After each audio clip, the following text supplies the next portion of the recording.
വണ്ടി വണ്ടി ശരിയാക്കി തരണം പന്നി. വണ്ടി ഒതുക്കടാ പാടാ ഒതുക്കടാ ഒതുക്കടാ ഇങ്ങോട്ട് പാടാ.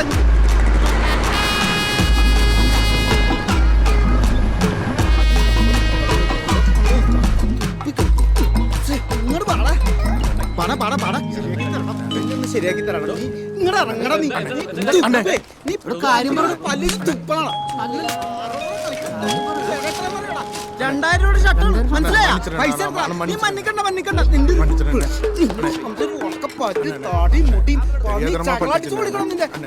2000 രൂപയുടെ ഷർട്ടാണ് നീ തുപ്പ് നശിപ്പിച്ചത്. പട്ടി നിനക്ക് ഇപ്പൊ തരികണ്ടടാ. വണ്ടിയിൽ തുപ്പണാടാ. നീ എന്താ തമിഴ്നാടാന്ന് പറയടാ. നീ പൈസ എടുക്ക. പൈസ ഒറ്റടിക്ക് നീ കിടന്ന് തിരിയും. അപ്പൊ നിനക്ക് തിരി. എന്റെ 2000 രൂപയുടെ ഷർട്ടാ നീ തുപ്പൂലടാ. നീ കാശെടുക്ക. ഇതെന്താ 350 രൂപ.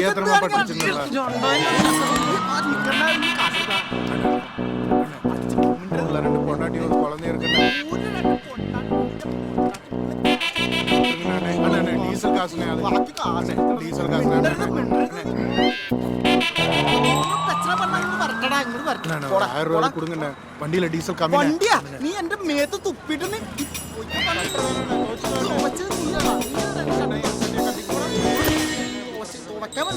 പോയിക്കോ പോയിക്കോ പോയിക്കോ പോയിക്കോ നീ ഓടാ.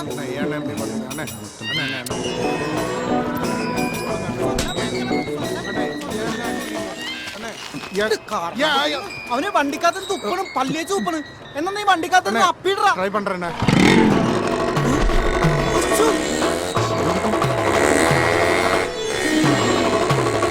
മാതാവിന്റെ വണ്ടി ചേട്ടന്റെ വണ്ടിയാ? പോലീസ് വിളിക്കട്ടെ ഇപ്പൊ പൊക്കട്ടവനാ. ഒന്ന് പോരാ. പോലീസിനെ വിളിക്കാൻ ഞാൻ തീരുമാനിച്ചോളാട്ടാ. எங்க போற? காசு கொடுத்தல சட்டையை கொடு. ஷர்ட்டா? காசு வாங்கினல சட்டையை கொடு.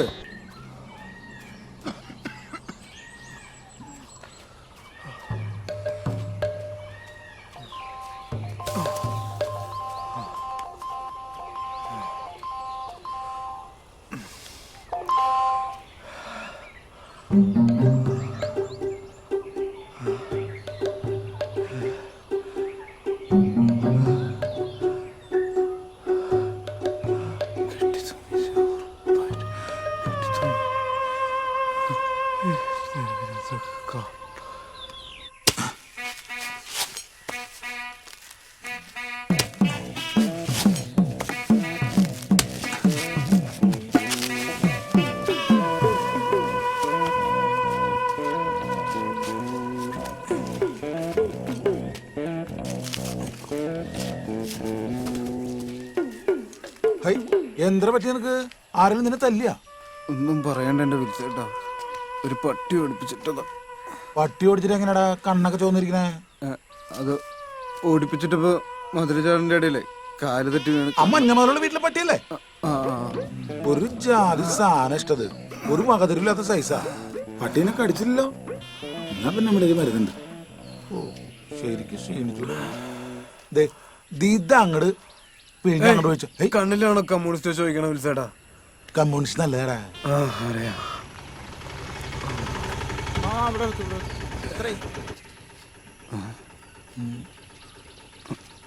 ഇതാരാണോ? ബാക്കി വേണ്ട വെച്ചോ വെച്ചോ. എന്തൊരു ഷർട്ടൊക്കെ ഓട്ടോയില് ചൂടാരണ? ഒന്നും പറയണ്ട ഭായ്. അവിടുന്ന് ബൈക്കിനാണ് വന്നത്. ഇവിടെ വന്നപ്പോ ഒരു മച്ചൻ നൈസായിട്ട് ചൂണ്ടി. ഷർട്ടും ചൂണ്ടി. ഷർട്ട് ദേഷ്യം വന്നപ്പോ ഞാനത് ഊരി കത്തിച്ചളഞ്ഞു. 2000 രൂപ പോട്ടേന്ന് വെച്ചു. വന്നേ ചോദിക്കട്ടെ, ഇത് എവിടെ വെച്ചതിന് സംഭവം? ഹൈവേ നിങ്ങൾ തിരിയുമ്പോ നമ്മുടെ ഗലിയാണല്ലോ. ആണോ? ബൈ പേടിക്കണ്ട, ബൈക്ക് ചൂണ്ടാ നമുക്ക് പൊക്കാം. കിട്ടുവോ? അതിന് പറ്റിയ ആളൊക്കെ നമ്മുടെ അടുത്തുണ്ടെന്ന് അതുകൊണ്ട് പറയുന്നത്. അടിപൊളി. സൂപ്പർ ഷർട്ട് എടുത്തിട്ട് ടീഷർട്ട് ഒക്കെ ഗ്ലാമർ ആയില്ല. ഗിൽബർട്ട് ഭായ്, ഇത് നമ്മുടെ ചെക്കനാട്ടാ പ്രതീഷ്, നമ്മുടെ full time company. Hi, I am Gilbert from Chambakkara. Wilson ഭായുടെ പഴയൊരു കമ്പനിയാ. അതേ നല്ല തയ്യാണ്, നല്ല വെള്ളവും വളം ഒഴിച്ചൊക്കെ ഒന്ന് വളർത്തിയെടുക്കണം. ഡാ ഇത് നമ്മുടെ ചങ്കണ്ടാ, സ്വർണ്ണ ചങ്ക്. മൊത്തം പറ്റിയ ബസ്സൊന്നും സ്ലിപ്പായി വീണതാ. അപ്പൊ പട്ടി ഓടിച്ചിട്ടാന്ന് പറഞ്ഞിട്ട് എന്റെ വിൽസേട്ടൻ ബസ്സൊന്നും സ്ലിപ്പായി വീണ് നേരെ പട്ടിയുടെ മുന്നിലേക്കല്ലേ? അപ്പൊ അല്ലടാ, അപ്പൊ ആ പട്ടിയോടെ ബസ് കത്തിക്കായിരുന്നു. അതെനിക്കറിയില്ല, അതാ പട്ടീനോട് ഞാൻ ചോദിക്കണം. വിൽസം ഭായ്, ആ ബൈക്ക് എങ്ങനെയെങ്കിലും തപ്പി കണ്ടുപിടിക്കണമല്ലോ. ബൈക്ക് ദേ ഇപ്പൊ ഇവിടെ എത്തുന്ന്, ബായി പേടിക്കണ്ടാന്ന്.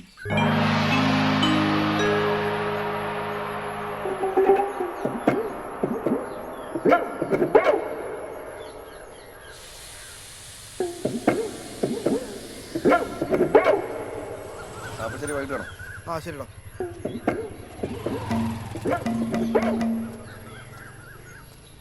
എടി മഞ്ജു. ആ ദേ വരണു. എന്താ മഞ്ജുവേ, ഇതാരുടെ വണ്ടിയാ? നിങ്ങളുടെ ചേട്ടൻ കൊണ്ടുവന്ന് വെച്ചത്. എന്നിട്ട് ആളെന്തി? ആ ഇവിടെ എവിടെയെങ്കിലും കാണും. ആരെ വണ്ടിയാണാവോ?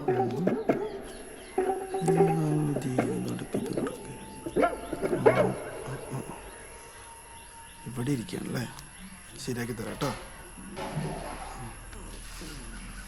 ആ സാറേ, ഞാനാ പ്രാർത്ഥന, ബ്രാഞ്ച് സെക്രട്ടറി RDP. സാറേ, ഈ KRH 12-15 മഹാ കാണാണ്ട് പോവേ, കളവ് പോവേ, എന്തിനും കേസ് സ്റ്റേഷനിലുണ്ടോ? അല്ല, ഉണ്ടെങ്കിൽ വണ്ടി നമ്മളെടുത്തുണ്ടേ, അതുകൊണ്ട് പറഞ്ഞാ. നീ വല്ല റോളർ ശരി സാർ. ഈ വണ്ടി കട്ടോണ്ട് വന്നാണെന്ന് എന്നോട് ആരാ പറഞ്ഞേ? ഏത് വണ്ടി കൊണ്ടുവച്ചാലും അപ്പൊ പറയാം അടിച്ചു മാറ്റിയാണെന്ന്. ഓ, അടിച്ചു മാറ്റാത്ത ഒരാള് പുണ്യാളാണ്ടായിരിക്കും 8 പോലീസ് കേസുള്ളത്. എന്റെ പേരിലല്ലേ, ഞാൻ സഹിച്ചോളാം. താൻ സഹിക്കും, തനിക്ക് നാണവും മാനവും ഇല്ലല്ലോ. അതുപോലെയല്ല ഞങ്ങള്. അതെ, മാന്യം വരെയൊക്കെ ജീവിക്കുന്ന ആൾക്കാരെ ഇവിടെ. താൻ കട്ടതും മോട്ടിച്ചൊന്നും കൊണ്ടുവരാൻ ഞാൻ സമ്മതിക്കില്ല വീട്ടിലോട്ട്. ഞാൻ ഈ വീട്ടിൽ കയറരുത്, അതല്ല എന്റെ ഉദ്ദേശം. മനസ്സിലാവേണ്ട നിന്റെ ഉള്ളിലിരിപ്പ്. അതെ, തന്റെ നല്ല നിനക്ക് വീട് മാത്രമേ എഴുതി വെച്ചുള്ളൂ, ബാക്കി സ്ഥലം ഉണ്ടല്ലോ. ഭാഗം വെക്കുക പ്രശ്നം തീർന്നില്ലേ? ഭാഗം വെക്കേ? എന്തെടുത്തിട്ട് ഭാഗം വെക്കാൻ? ഇയാളെ സ്റ്റേഷൻ ഇറക്കാനും കോടതി കിട്ടി രൂപ 80,000 എനിക്ക് ചെലവുണ്ട്. ആദ്യം പൈസ എന്നിട്ട് മതി ഭാഗം വെപ്പ് അവകാശമൊക്കെ. വെറുതെ 80,000 ഉലിവിക്കേണ്ടി നീ തൊള്ള വിളിക്കണേ. എടാ, വേണമെന്ന് വെച്ചാൽ നാളെ നേരം വെളുക്കുമ്പോ നിന്നെ കാശാൻ തരും. ആ തനിക്കൊക്കെ നേരം വെളുക്കും, വേറൊന്നുമല്ല. തന്റെ ഒക്കെ രാത്രിയാണല്ലോ. ഏടാ, അധ്വാനിച്ച് ജീവിക്കടൂ, അതാണ് മാന്യത. നാട്ടുകാരെ കാശ് പിരിച്ചിട്ട് അത് പൂച്ചു വെക്കല്ലേ നിന്റെ പണി, പാർട്ടിക്കള്ള. അതെ, അനാവശ്യം പറഞ്ഞ ചേട്ടനാ നോക്കൂല, അജിച്ചകളെ പൊളിക്കും ഞാൻ. എന്നാ പൊളിക്കടാ, പൊളിക്ക്.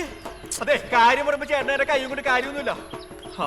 നോക്കടാ, എങ്ങനെ നീ പൂത്തു വെച്ചിരിക്കുന്ന കള്ളപ്പണം, കൈക്കൂലിപ്പണം ഇപ്പൊ പോലീസ് വന്ന് പൊക്കും. അന്നപ്പോ നാട്ടുകാർക്ക് മൊത്തം അറിയാലോ ഇതിന്റെ മാന്യത. കേറി പോടാത്ത്. ചേട്ടനെ ഓട്ടയ്ക്ക് ഇത് കിട്ടിയത് പോരാ, ഡയലോഗ്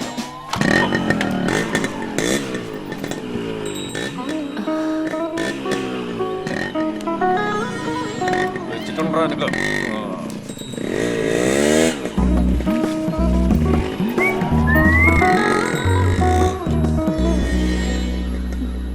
ഇയാളൊക്കെ എങ്ങനെ ചേട്ടനെ ഒന്നും നോക്കണ്ട. ഇവിടെ ഒന്നേ ചോറുമ്പ് പോളാണ്. മത്ത കുത്തിയ കൊമ്പളം മുളക്കില്ല. നമസ്കാരം. സംഗതി വക്കീൽ പറയണൊക്കെ ശരിയാണ്. ഒരു ഒത്തീർപ്പാക്കിയില്ലെങ്കിൽ 3 വർഷം അകത്ത് പോയി കിടക്കേണ്ടി വരും. പക്ഷെ 1.5 ലക്ഷം രൂപയല്ലേ നിങ്ങൾ ചോദിക്കണത്? ഞാൻ എവിടെ നിർത്തിട്ട് വരാനാണ്? അങ്ങനെ പറയല്ലോ വക്കീലേ. ഞങ്ങളെപ്പോലെ കുറച്ച് കള്ളന്മാരും കുറ്റവാളികളൊക്കെ ഉള്ളതുകൊണ്ടാ കോടതി തന്നെ കഴിഞ്ഞു പോണത്. അത് മറക്കണ്ട. അതുകൊണ്ട് മയത്തിലൊക്കെ പറ. പിന്നെ 1 ലക്ഷത്തിന് ഉറപ്പിക്കാം. വക്കീൽ ഇത് എന്താണ് ഈ പറയണത്? 1 ലക്ഷം എന്റെ കയ്യിൽ വേണ്ടേ? എന്നാ പിന്നെ മുങ്ങാൻ നോക്കാം. ആ, മുങ്ങണോ വേണ്ടെന്നൊക്കെ ഞാൻ തീരുമാനിച്ചോളാം. വക്കീലട പറഞ്ഞണ്ട. 15 കേസ് വെച്ചേക്കണത്. അതിനുമ്പ് ഒരു തീരുമാനം ഉണ്ടാക്കാം. ശരി, ഞാൻ വിളിക്കാം. എന്താണ് ഭായി ഒരു ചിന്തപ്പാടലേ? സീനാണ് ഭായി, കുറച്ച് പൈസ ഉണ്ടാക്കണം. അല്ല ഭായി, ബൈക്കിന്റെ കാര്യം എന്തായി? ഒന്ന് വിളിക്കു ഭായി. ഞാൻ വിളിച്ചാന്നേ, പക്ഷെ ആന എടുത്തില്ല. വേറെ ഏത് വണ്ടിയാണെങ്കിലും പോട്ടേന്ന് വെക്കാം. ഇത് അച്ഛന്റെ വണ്ടിയാണ്. അച്ഛന്റെ വണ്ടിയാ? സോ അച്ഛന്റെ വണ്ടിയെന്ന് പറയണ്ട ഭായി. ഇപ്പോൾ എനിക്ക് ഭായിയുടെ വിഷമം ശരിക്കും മനസ്സിലായത്. അച്ഛന്റെ വണ്ടി പോയാ ആർക്കാരും ഫീലിങ്സോ ഫീൽ ആകുന്നില്ലേ? ഇപ്പൊ ഭായിയുടെ ബൈക്ക് ശരി ഇപ്പൊ ശരിയാക്കി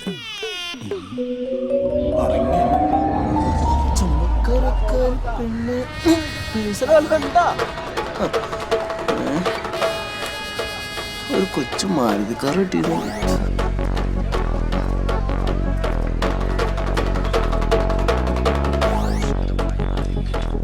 ഹായ് താക്കോല്ലേ മഹ.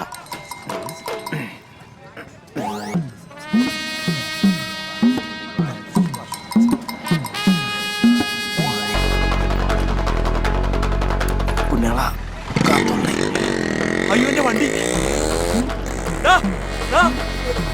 ദാ കള്ളൻ മിശിഹ എന്റെ യമഹ